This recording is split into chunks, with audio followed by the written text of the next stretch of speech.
কুমারের কবল থেকে সেনগুপ্ত পরিবারকে রক্ষা করে কুমারকে পুলিশে দিল রূপা। হ্যাঁ বন্ধুরা, আমরা এমনটাই দেখতে পাবো অনুরাগের ছোঁয়া ধারাবাহিকের আগামী পর্বগুলোতে।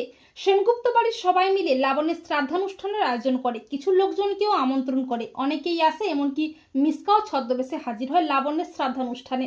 আর কুমার চক্রান্ত করে এই সুযোগে গোটা সেনগুপ্ত পরিবারকে ধ্বংস করে দেওয়ার জন্য। কুমার চক্রান্ত করে তার লোকজনদের দিয়ে গোটা সেনগুপ্ত বাড়িতে বোম সেট করে দেয়। তবে কুমারের লোকজনদের দেখে রূপার মনে সন্দেহ হয়, এমনকি ছদ্মবেশী মিসকাকে দেখেও রূপার মনে খটকা লাগে। এরপর কুমার চিৎকার করে বলে, তোদের গোটা সেনগুপ্ত পরিবার আমি জ্বালিয়ে দেব, তোদের বাড়ির প্রত্যেকটা কোনায় আমি বোম সেট করে রেখেছি। এই বলে কুমার একটা একটা করে বোম ফাটাতে থাকে।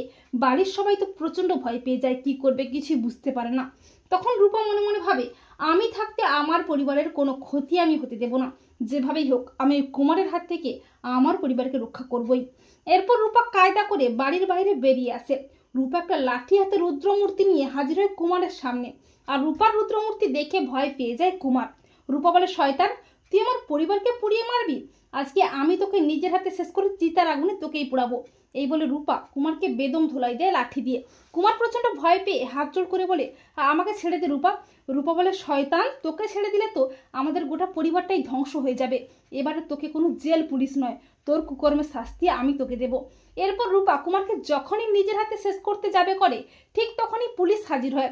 রূপা কুমারকে পুলিশে দিয়ে ভয়ঙ্কর বিপদের হাত থেকে সেনগুপ্ত পরিবারকে রক্ষা করে। দীপা বলে, আমি জানতাম রূপা, তুই পারবি ভয়ঙ্কর বিপদের হাত থেকে আমাদের উদ্ধার করতে।